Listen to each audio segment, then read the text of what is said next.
Eh bien, bonsoir et bienvenue dans Parlons Art. Attendez, l'émission a commencé. Le prénom du gamin, c'est marqué le jeune héros. On commence par Gabrielien. Et c'est sa rencontre avec un vendeur de glaçons. Il ne faut pas confondre canif avec caniche. Je l'adore, c'est exactement pour ça. le public. Il découvre que Romain... Romain. Je vais niquer. Je savais que cette phrase ne mènerait nulle part. Depuis le début, là, c'est gardé dans le montage. Entre corps, violence et désir, Julia Ducournau repousse les limites du cinéma contemporain et revient après Grave et Titane avec un cinéma viscéral, radical et toujours plus dérangeant. Eh bien, bonsoir et bienvenue dans Parlons Art. Et comme vous l'aurez compris, aujourd'hui, pour ce nouvel épisode du Close-Up, nous allons vous parler d'Alpha de Julia Ducournau. Tu restes là. Mais pourquoi tu le laisses pas? Parce que c'est comme ça. My oldest consequence of truth, a lie for a lie, and a truth for a truth. And anyway, I told the truth, and I'm afraid I told a lie. Trop d'amour, des fois, Des fois, les gens, ça les rend fous. Tu peux plus rester avec nous.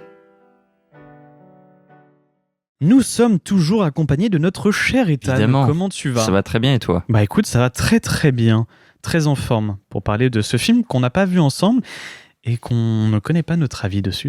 Voilà, on c'est va une découvrir première. en même temps l'avis de chacun. C'est donc, pas souvent qu'on sait pas l'avis que chacun a. en général, on du a film. tendance à bien aimer se raconter les choses avant le C'est vrai. podcast, ce qui est un peu dommage quand même. Donc là, on va avoir une entière découverte sur le sujet. Sorti en France le 20 août 2025, le film Alpha est le troisième long métrage de la réalisatrice française Julia Ducournau. Il s'agit d'un drame sur fond de body horror et de thriller, comme ses œuvres précédentes, Grave et Titane. Présenté à Cannes, il intervient alors que la réalisatrice avait justement remporté la Palme d'Or à ce même endroit 4 ans plus tôt.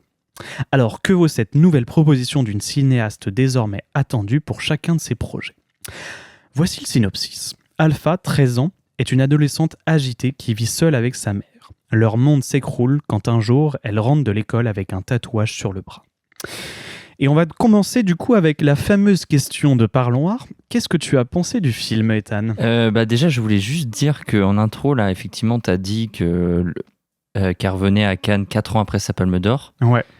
J'avais oublié que c'était il y a aussi longtemps. C'était il y a 4 ans C'est déjà. fou. Et en même temps, c'est passé vite parce que je me souviens que Oui, c'est vrai. Bah, on ça l'avait avait- vu ensemble d'ailleurs, on Titane. avait vu Titane ensemble et le film avait fait pas mal de bruit forcément à l'époque. Et puis quand il a eu la Palme d'Or, d'autant plus. Tout à fait. Donc c'est assez dingue de se dire qu'il y a autant de temps qui est passé entre les deux.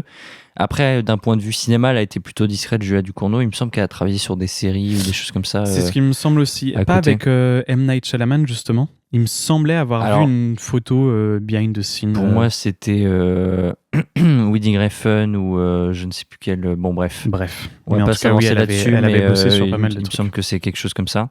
Une série, en tout cas. Pour Alpha, en fait, moi, j'avais un petit peu peur à l'annonce du film. En fait, on va pas se mentir, j'étais pas ultra emballé par, on va dire, les trailers, etc. En fait, je me suis dit, j'ai l'impression qu'elle veut retourner déjà dans ce qu'elle sait faire. Enfin, encore une fois, dans ce qu'elle sait faire, c'est-à-dire, on va dire, un univers avec une femme à qui il arrive des choses un peu surnaturelles, etc. Et ça va prendre le dessus sur sa vie. Et il va se passer des choses étranges après. On va partir sur un peu du body horror, etc. Et ça va peut-être être un commentaire sur sa condition. En fait, je me suis dit, j'ai l'impression qu'elle reprend, on va dire, les mêmes schémas que ses deux précédents. Et en fait, j'avais déjà ce sentiment en voyant la bande-annonce. Et c'est vrai qu'en plus, c'était très mystérieux. Donc, autant ça avait pu m'intriguer sur Titane. Et pour le coup, j'avais beaucoup aimé le film. D'ailleurs, plus que Grave, hein, pour le coup. Ah, ok. Grave, c'est pas forcément un film que j'adore, tu vois. Ok. J'aime bien, mais sans plus. Titane, pour le coup, ok, je trouve que c'était plus mature et beaucoup plus intéressant. Ok. Même si certains ont pu penser le contraire, tu vois. Et mais tu vois, pour Alpha, je me suis dit, mais là, tu vois, j'ai l'impression qu'elle se rebloque tout de suite dans un truc qu'elle sait déjà faire.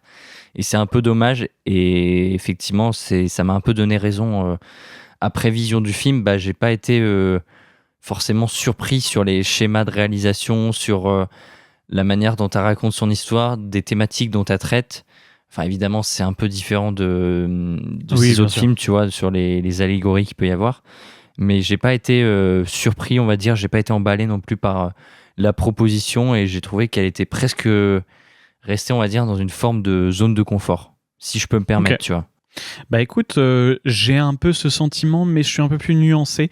Moi, je préfère par exemple Grave à Titane. Par contre, je comprends ce truc c'est une œuvre un peu plus mature, Titane. On sent que Grave, c'est un premier film, qu'il y a moins de budget, que voilà, elle expérimente pas mal. Mais justement, moi, c'est quelque chose que j'avais beaucoup aimé dans Grave, et surtout le thème et comment elle l'aborde, un peu le cannibalisme finalement.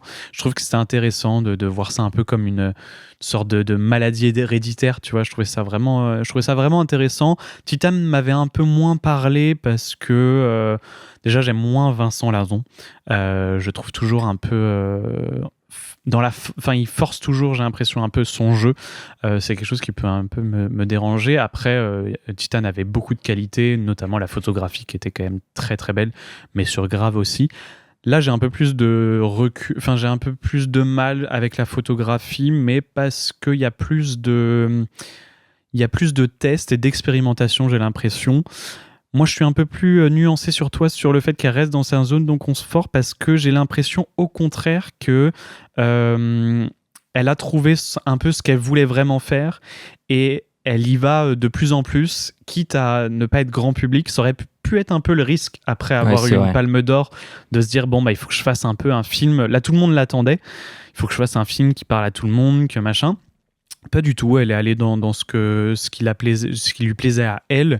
Et je trouve que c'est presque son œuvre la moins accessible des trois, que ce soit en termes de réalisation, de sujet, même de compréhension. Il y a quand même un jeu de flashback, tu sais pas trop dans quelle réalité t'es, etc. Ouais. C'est intéressant, mais du coup, je trouve que son œuvre est pas forcément hyper accessible pour un grand public. Après, moi j'ai quand même passé un très bon moment devant.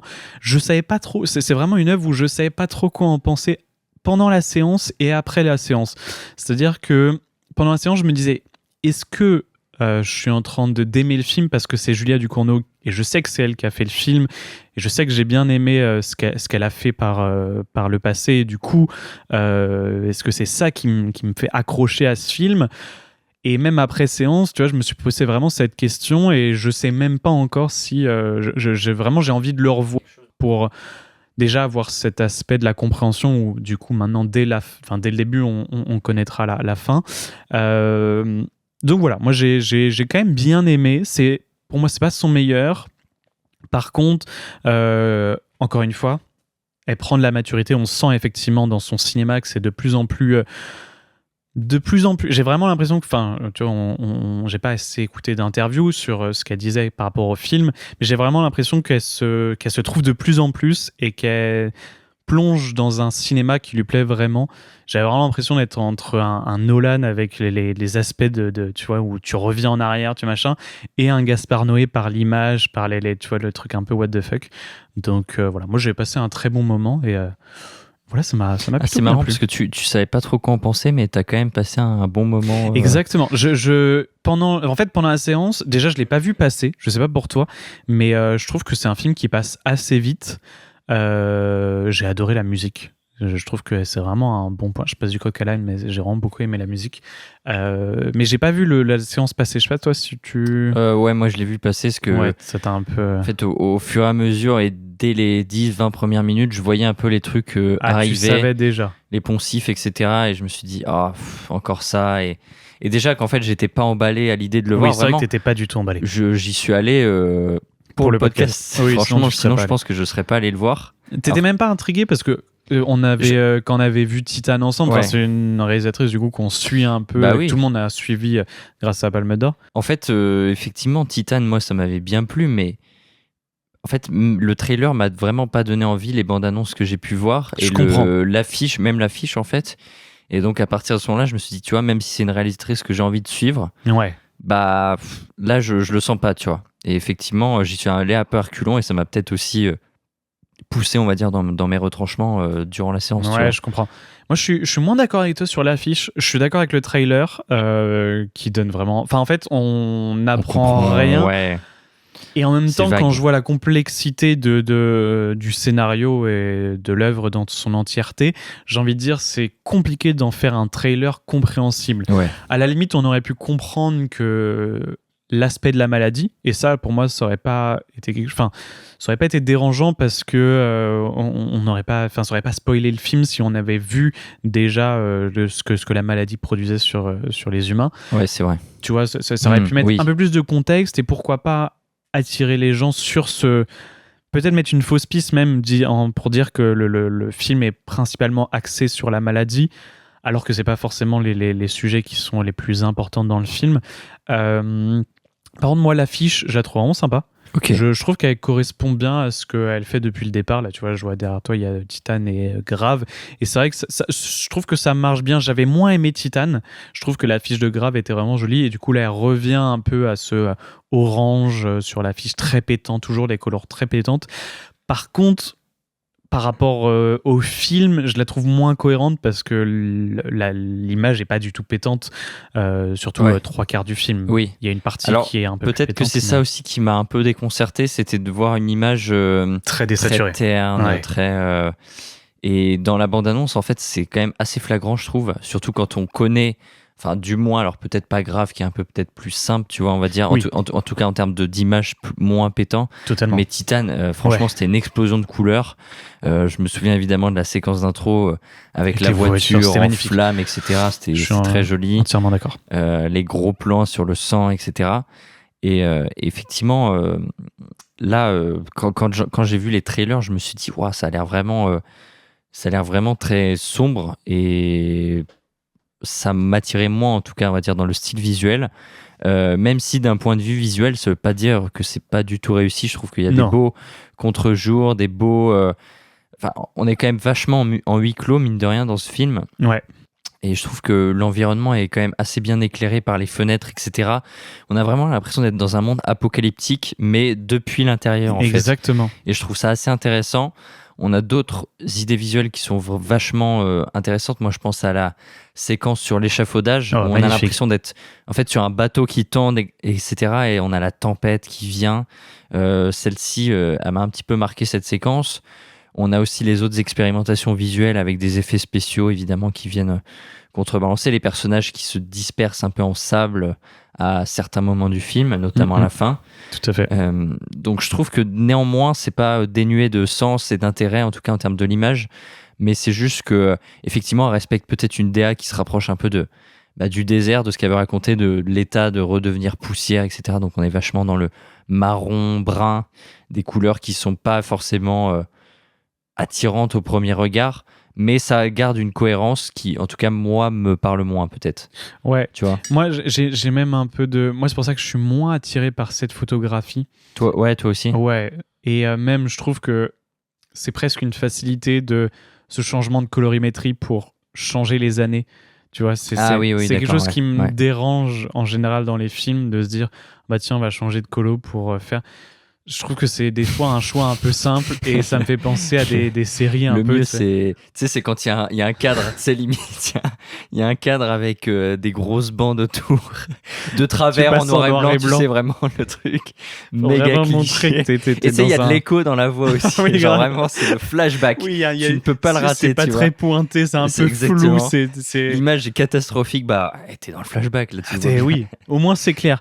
Après, ce qui m'a plu aussi, c'est que malgré le fait que ça soit très marqué, le fait qu'on soit dans un flashback, machin, etc., au vu de la fin et de les allers-retours que ça a fait, ça m'a tellement perdu. Genre, vraiment, moi, j'ai été perdu. Ouais, moi C'est-à-dire aussi, qu'à un la petit fin peu, du ouais. film, j'étais en mode, attends, est-ce que j'ai vraiment compris ce qu'il fallait comprendre? Ouais, moi je suis Est-ce pas que sûr non machin- plus, hein. Après, j'ai été regarder et si c'était ce que j'avais compris et c'est les thèmes que j'avais à peu près compris. J'ai vu des trucs en plus, notamment la scène de dîner. Alors là, on va peut-être passer dans une partie un peu plus spoiler, Ouais. ceux qui n'ont pas vu le film, qui veulent pas savoir. Mais tu vois, la partie du repas, qui est justement filmé très un peu bordel, tu sais pas trop ce qui se passe, Attends, la scène du repas, je l'ai déjà oublié. avec le couscous, enfin ils sont en train Ah oui, de oui, bouffer, bien sûr, ça, Ouais. tu sais, c'est hyper convivial, c'est hyper machin. le fait qu'en fait Tahar Rahim, on le voit pas à certains moments. Bah surtout que en fait son ami Et sa mère dit à un moment donné, il a perdu son ami il y a très longtemps. Oui, donc en fait, c'est comme s'il était fantôme déjà. Exactement. Ouais. Et c'est hyper intéressant. Et tu vois, il y a plein. Je pense en le voyant une deuxième fois, je pense qu'il y a plein de petits trucs comme ça à choper à droite à gauche pour comprendre encore mieux et voir les axes que la réalisatrice a pris. Tu vois ce que je veux dire? Et puis ça fait du sens quand tu vois que le personnage de Tahar Rahim. Il passe au bord de la mort quasiment à chaque séquence du film, donc tu te dis oui, en fait il est déjà mort depuis longtemps. Mais moi ça m'a tellement perdu parce qu'à un moment donné, tu sais, quand elle est en train de lui mettre du bandage et que son dos est vraiment en train de s'enlever. Je me suis tapé un fou rire sur ce moment-là, genre il y a son dos qui se creuse et vraiment tu sais elle est en train de prendre le piolet, la pioche et tout. Putain, qu'est-ce qu'on va trouver là-dedans? Elle lui fait putain mon dos, elle lui fait t'inquiète, je continue les fouilles archéologiques. Régale. Et du coup, moi, ça m'a perdu. Genre vraiment, non, pareil. À partir de ce moment-là, c'est là où je me suis vraiment posé pas mal de questions. Mais après, je trouve que c'est vraiment très subtil et c'est assez bien fait. Et ça te garde en haleine jusqu'au bout.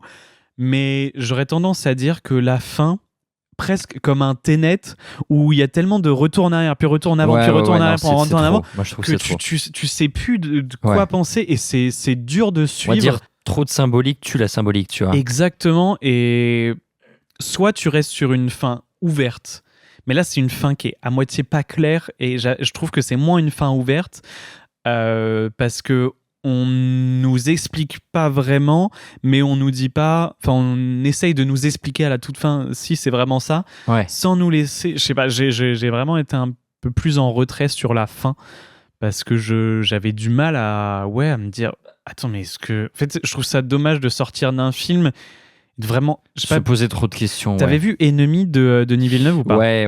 Bah, vraiment, c'est ce genre de film où tu comprends rien. Et après, je suis pas le meilleur pour trouver dès le début. Il y en a qui, dès le début, ils trouvent les trucs. Moi, j'aime bien être plongé dans le film et pas réfléchir. Poser une question, exactement. Je suis d'accord. Je réfléchirai sur le film après, quitte à aller voir des critiques et à réfléchir après aussi. C'est toujours intéressant. Ça permet de faire une deuxième analyse du film et pourquoi pas le revoir après. Mais tu vois, c'est des films où c'est presque un peu fatigant parce que ça fait trop en fait. Ouais, et puis je veux pas entendre ceux qui disent oh putain mais t'as pas compris le film et tout. Non. En mode disons la science infuse. Après tu vois chacun ses compréhensions, ses clés de lecture, ses expériences de vie. Donc écoute, il y a des films où on sait directement qui va être. Par exemple, tu vois Usual Suspects. Dès le début du film, je savais direct qui était le suspect. C'est un peu le film où tu veux. Mais il y a plein de films où vraiment j'ai comme des œillères de cheval et vraiment tu sais à la fin putain et tout le monde dit mais t'es con quoi. T'es con, on le savait depuis le début. Et tu vois, et moi pour moi c'est pas exactement, c'est pas l'intérêt de putain qui va être le premier à trouver presque les gens qui vont chercher en avance sur pendant pour le savoir film, pour savoir fatigant. la fin, t'es en mode je sais pas, alors, profite du film. Tu sais, limite, ils ont les engrenages dans leur tête, ils réfléchissent, ils regardent même plus le film, ils font attends, qu'est-ce qui va se passer, tu sais, juste pour mettre la misère. Tu vas prendre des notes et faire un casse-tête. Exactement, tu sais, juste pour te mettre la misère et dire putain, moi je l'avais trouvé depuis 30 minutes avant. Moi je trouve ça chiant, c'est un concours qui ne sert à rien. Et je suis d'accord avec Ennemi, l'exemple. Tu vois, Ennemi, vraiment, tu ne comprends rien. Si tu le regardes pas déjà 2-3 fois et si tu vas pas chercher les critiques. Et encore une fois, tu peux t'imaginer des trucs, etc. Et t'as le droit de pas avoir le même ressenti que ce qu'a voulu dire le réel, tu vois. Et surtout, je pense que la réalisatrice a tellement de sujets qu'elle défend dans ce film, qu'elle aborde, que tant mieux si tu les vois pas tous dès le premier film. Ça permet aussi d'un deuxième, troisième, quatrième revisionnage et d'avoir d'autres clés de lecture et de découvrir des choses au fur et à mesure. Je trouve ça aussi très intéressant. Et c'est bien de pas tout avoir dès le début ou dès le moment du film, tu vois. C'est cool aussi de pouvoir revoir le film et de faire putain ça j'avais pas vu ou ça j'avais pas compris ou en tout cas je l'ai vu différemment ou tu vois des fois tu revois un film 3-4 ans après et t'as aussi pris une expérience, une maturité différente et tu vois le film différemment et je pense vraiment ce film là par rapport à ton âge, par rapport à ce que tu as vécu, par rapport à tu vois, ton passé, je pense qu'il peut faire écho sur plein d'aspects différents. Alors c'est le cas sur énormément de films, mais je trouve que celui-là, ça m'a vraiment marqué il y a tellement de sujets, ça m'a vraiment marqué le fait qu'il y ait beaucoup de sujets abordés et que nous laisse un petit peu choisir auquel on va s'accrocher, si c'est à la famille, si c'est au deuil, si c'est à la maladie, si c'est l'environnement, la planète, tu vois, tout ça. Tu vois, il y a tellement de sujets traités que J'ai ça trouvé. peut laisser pas mal Après, de choses. évidemment, je pense que l'allégorie principale du film, on va dire, c'est des années 90, peut-être le sida, etc. Bien tout sûr, ça. ça reste Mais j'ai assez- trouvé ça intéressant de le montrer, on va dire, à travers le prisme aussi des aiguilles, en fait, Tout à fait. de la transmission du sang, on va dire. Et donc, le tatouage, je trouve que c'est une idée assez originale de parler de ça, tu vois. Clairement. Mais au-delà de ça, évidemment, le sujet principal, c'est aussi le personnage de Tahar Rahim. J'ai plus son nom, attention. Je ne saurais pas te dire. Il est personnage nommé Jean-Paul. C'est vrai. Je suis pas du tout sûr de mon info là. Ça me paraît invraisemblable. Je vais chercher pendant que tu finis. Parce que là, Ça me régale. je suis même pas sûr de ce que je balance.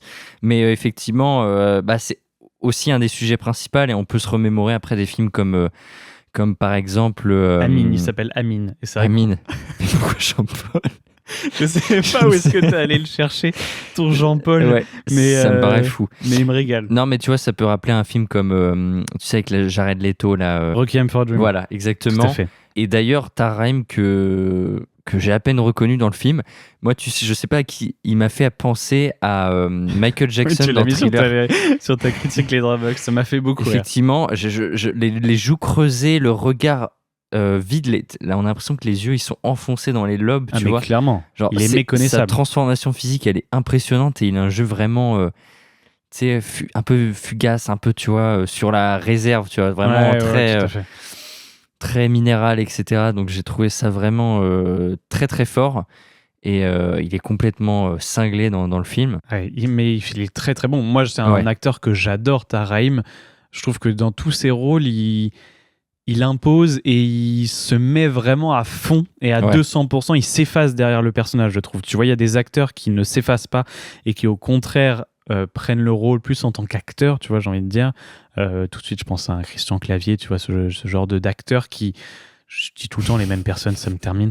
Ça me régale parce que tout le monde aurait pensé que tu sortirais une légende d'Hollywood. J'adore Christian Christian Clavier, j'ai le droit voilà, il le dit même face s'il fait caméra. même s'il fait des très mauvais films récemment, mais ça reste un super acteur. Non, mais tu vois ce que je veux dire Oui, par oui. il fait du Christian Clavier. Tu vois ce que je veux Ouais. dire? On en avait parlé dans Avec le Benoît podcast. Poulvord. Benoît Poulvord, du il Benoît fait du Poulvord. Benoît Ouais, Poulvord, ouais. et pour moi c'est le même type d'acteur. Et là, au contraire, vraiment, il s'efface derrière Oui, son oui, oui. personnage. Tel un Christian Bale, c'est pareil Ouais, au c'est niveau ça. des bah, c'est pareil au niveau Oui, de là, la- t'as de pensé à de la- la transformation Évidemment. physique, forcément. Mais c'est vrai que je trouve que Tahar Rahim, il arrive vraiment à s'effacer derrière ses personnages et je trouve ça intéressant. Je sais pas si tu avais vu la série Le Serpent, Non, je l'ai pas vu, ouais. Mais je vois ce que c'est. Masterclass, Ouais. et même plus récemment, qu'on aime ou qu'on n'aime pas Monsieur Aznavour, je trouve qu'il l'interprète vraiment bien et on pourrait presque y croire, tu vois ce que je veux dire. C'est pas la même chose qu'un biopic, donc tu as des comparaisons qui se font assez facilement, mais tu vois ce que je veux dire. On sait pas, on reconnaît pas directement Tahar Rahim, on ne Ouais. dit pas ah tiens, tu vas plus dire le personnage que Tahar Rahim. Et j'ai apprécié aussi, alors je vais dire son nom, Golshifteh Farahani. Oui, bah Je sais la pas mère, comment ça se prononce c'est vraiment. incroyable. Et bah, en fait, c'est quand même une actrice un peu au statut international. Hein, Clairement. Et je crois que je l'avais vue dans aucun film et j'ai compris, hein, tu vois, un peu sa stature parce que vraiment, elle a un super rôle et elle a une super interprétation, je trouve. Moi, j'ai une référence d'elle qui est catastrophique, c'est Santa Essie de Alain Chabat. Elle joue là-dedans. Tu vois ce que je veux dire? Oui, elle joue la mère. Et C'est excellent. Je crois que c'est un des seuls films que j'ai vu avec elle. Je sais pas, j'ai pas Un regardé. film à portée internationale, finalement. Putain, Et mes références Christian Clavier, ça Santa me Essie régale. de Alain Chabat. Voilà. Une très très Cinéphile grande finalement. Rélé Goria, il va. Choc bar. J'ai hâte qu'il fasse une réaction sur nos vidéos d'ailleurs. Ah oui. Franchement, j'en serais honoré. À quand la. Faudrait qu'on parle un peu d'Interstellar. Mais... C'est mon film préféré. Tu sais, je le dis face cam. Interstellar est mon film préféré. Non, je rigole évidemment. Ça me Non. régale. Cette actrice est formidable. Et je j'ai trouve trouvé qu'elle incarne, elle porte ce rôle vraiment. Bah ouais, elle le porte vraiment bien et je trouve que on y croit. On a beaucoup d'émotions différentes. Je trouve qu'elle apporte beaucoup de nuances. Ouais. Tu vois, t'as de la colère, t'as de la haine, t'as de la tristesse, t'as de la joie. Enfin, tu vois, un peu moins de joie, mais t'as beaucoup de, t'as beaucoup d'émotions. Elle se marre pas souvent, quand même. Oui, non, elle se marre pas souvent. Mais t'as beaucoup d'émotions. Elle se marre un peu, tu vois, au moment du dîner, justement. C'est pour ça que je pensais à la joie, mais il y a beaucoup d'émotions différentes et je trouve qu'elle marche très très bien. Que j'ai trouvé sa présence assez intéressante et presque essentielle, on va dire, au film pour bien carburer, on va dire. Parce que, clairement. encore une fois, je trouve qu'il y a des constructions scénaristiques qui sont intéressantes, mais je trouve que les 20 dernières minutes, vraiment, moi, ça me perd complètement. Et déjà que j'avais pas beaucoup d'entrain, on va dire, pour le film, Ouais, je comprends. j'avais pas forcément envie de faire l'effort, on va dire, de vouloir qu'est-ce qu'ils veulent dire, qu'est-ce qui se passe, etc. Moi, c'est vraiment le contraire. Vu que la bande-annonce ne m'avait pas donné envie non plus et que les critiques étaient déjà négatives, vu que j'aime beaucoup cette réalisatrice, au contraire, j'ai vraiment fait l'effort de se dire ok. Et tu vois, c'est pour ça que je me suis vraiment posé la question à un moment donné de me dire est-ce que c'est parce que j'aime cette réalisatrice et que du coup j'essaye de faire l'effort pour ça, ou est-ce que c'est parce que le film me plaît en même temps. Donc, mais ça, tu vois, je pense qu'il faudra un deuxième visionnage. Je réfléchir encore sur le film. Tu vois, je l'ai vu lundi, donc c'est très vite, Ouais. quoi. Ça fait 4 jours. Mais voilà, encore une fois, il y a cette ambiance un peu austère qui moi, me freine un peu. Même s'il y a un gros point que je tiens à souligner, positif, c'est pour moi les maquillages. Et en fait, Ah oui. l'idée visuelle de les mettre en blanc, en fait, c'est presque comme s'ils redevenaient complètement purs, on va dire. Et au moment de leur mort, avec la couleur blanche, et presque fait de marbre, en fait, un matériau qui est un peu noble, etc. Exactement. Ou alors presque du cristal. En fait, comme s'il n'y avait pas de honte à avoir de leur maladie, parce que tout le temps dans le film, ils parlent de honte, j'ai honte, machin, etc., d'être malade, et ils sont ultra mal vus. Et je trouve que le fait qu'ils finissent un peu comme des statues, Oui, presque dans un musée, quoi. ouais, ce c'est ça, qu'on dirait dans un c'est musée. presque un matériau noble, en fait, Ouais, ils deviennent clairement. quelque chose de noble. Et je trouve ça une manière assez intéressante de raconter la maladie. Exactement. Et ils sont un peu. Moi, ça m'a rappelé un peu. Je sais pas si tu as cette référence-là, mais à Pompéi, la ville italienne où ils ont été. Il y a eu l'éruption du Vésuve. Oui. Tu sais, en fait, Oui, ceux ils qui sont se sont restés, fait ouais. recouvrir, pardon, ils se sont figés dans leur Oui. position C'est vrai initiale. que c'est un peu. Et pour l'avoir vu en vrai, c'était très impressionnant et ça m'a rappelé un peu ça, tu vois. Je suis assez d'accord. Moi, je trouve vraiment intéressant le fait de traiter la maladie sous cette forme-là.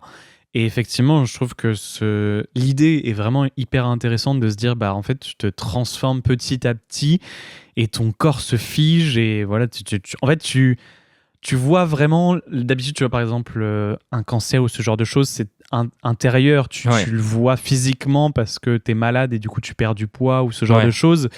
Et là, c'est vraiment, tu le vois qui prend de la place. C'est-à-dire que plus tu vas mourir, plus tu vas être recouvert de marbre, ou je sais pas quelle matière d'ailleurs c'est, mais c'est vraiment hyper visuel. Ouais. Et tu vois ce que je veux dire? Tu sais à quel stade ils en sont de leur maladie. Je trouve ça assez intéressant. Ouais, et puis ça peut aussi rappeler un petit peu tout le thème, on va dire, du sable. Il y a du sable partout. D'ailleurs, je sais pas s'il y a une signification à pourquoi ils sont tout le temps un peu moitié dans le sable, tu vois, dans les... Je sais pas, non. Et surtout qu'il y en a pas partout. Oui, il y a que, dans les HLM, etc. Un petit peu, où l'extérieur c'est du sable, mais tu vois, ça rapproche un peu les matériaux, la poussière. En fait, un peu tout redevient poussière, tu vois, on meurt et... Mais c'est pour ça que parce que c'est beaucoup dans l'esprit de la mère, et vu qu'il y a aussi la grand-mère qui parle beaucoup de sable rouge, de toute une sorte de prophétie. C'est pour ça que je te dis que le film a vraiment beaucoup de lignes directrices différentes, et que je pense que tu as plein de façons de voir le film différemment, et encore une fois de clés de lecture différentes. Parce que pour moi, ça vient justement de là, de la mère, et du fait qu'on soit quand même un peu dans l'esprit de la mère. C'est un peu sa vision à elle, donc peut-être que... Parce que ça a l'air d'être très délimité autour de leur quartier à eux. Je sais pas. Je sais pas si un petit peu dans leur environnement à eux, et ça...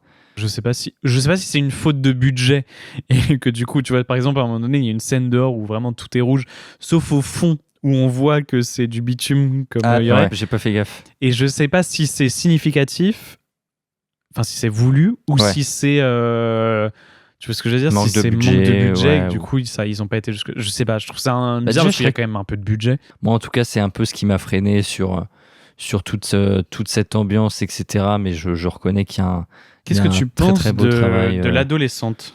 J'ai un peu de mal. Ouais, moi aussi, j'ai énormément. Mais je crois qu'on a du mal à chaque fois avec... C'est pas forcément qu'elle joue mal ou quoi que ce soit, mais je sais pas, je la trouve un peu pénible. En fait, à chaque fois, je pense que c'est le manque de maturité qui peut être un peu agaçant, tu vois. Et Moi, j'ai trouvé quand même qu'il y a beaucoup de dialogues qui sonnent assez faux. chez la Je fille, sais pas, même des fois, Ok. même chez les autres acteurs, il y a des répliques où j'étais en mode presque un peu grossier ou peut-être un peu.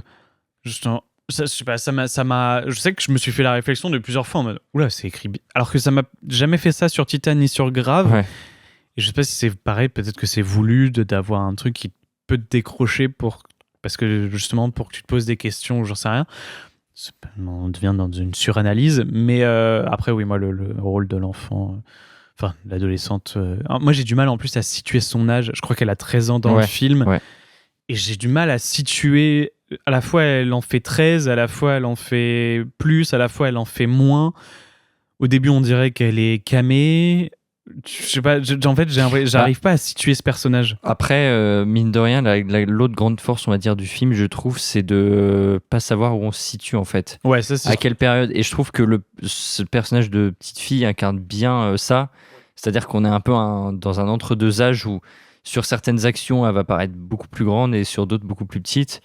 Et ça se ressent, encore une fois, avec le reste du film où t'as pas vraiment de marqueur temporel, on va dire, d'éléments modernes qui sont à la fois modernes et à la fois situés avant les années 2000. Enfin, c'est vraiment, ça reste très flou volontairement, tu vois. Moi, j'aime bien ce type un peu de SF, entre guillemets, parce que c'est pas vraiment de la SF, mais de rétro, mais aussi un peu dystopique, tu vois, c'est vraiment l'entre-deux.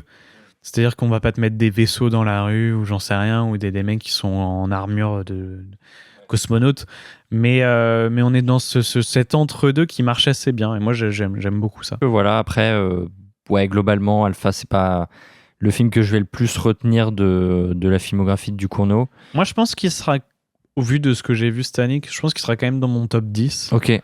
Comme je te dis, j'aimerais vraiment bien le revoir une deuxième fois. Je sais pas si j'aurai le temps d'aller le voir au cinéma une deuxième fois, parce que je pense que c'est quand même un film qui est important de voir au cinéma pour quand même beaucoup de qualité, etc. Même visuellement, c'est toujours intéressant d'aller voir au ciné. Mais non, j'ai passé un bon moment. Écoute, on est un peu... J'ai pas mal les petits rôles aussi qui étaient à côté. Emma McKay, Finnegan Oldfield, François Rollin, et même Marc Rizzo, l'ami justement de Tar Rahim. J'aime beaucoup cet acteur. Ok, en fait, je vois pas trop qui c'est. Enfin, je le situe dans le film, mais je sais pas ce qu'il a pu faire d'autre comme. Je sais que je rôle. l'ai vu dans d'autres films et je sais pas, il a toujours un rôle un peu de gentil. C'est un film de clavier. Oh non. Donc voilà un petit peu mon ressenti. Je pense que Titan va rester premier de mon top, on va dire, Ducournau. Moi, je pense que Grave est avant. Ensuite, je pense que je mets Alpha et Titan. Ok. Grave, j'avais tellement adoré. Je trouve que vraiment, on en a jamais parlé, mais je pense que ça pourrait être sympa de parler de Titan et d'ailleurs de Grave dans le podcast.